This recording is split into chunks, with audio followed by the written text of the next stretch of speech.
प्रेममय श्री श्री ठाकुरंकर अपार करुणा एवं परम पूज्यपाद श्री श्री आचार्य देवंकर शुभाशीर्वाद आसंता 22 तारिख रविवार दिन संध्या 7 घटिका समय आम निर्मल उपजीवन केन्द्र आनुकूल्य तृतीय वार्षिक सत्संग अनुष्ठित होगा जाऊँगी।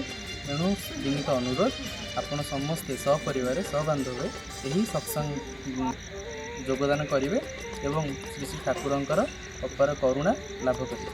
जय गुरु। सत्संग कार्यसूची अपराह्न 3 घंटे समय नगरी परिक्रमा तत्पर 4:30 भक्ति समितांजलि संध्या 7 घंटा समय नाम संकीर्तन सत्संग आसतु सपरिवार सबांधवे सत्संग योगदान करी निजकू तथा पारिपार्श्विक को धन्य करिवे।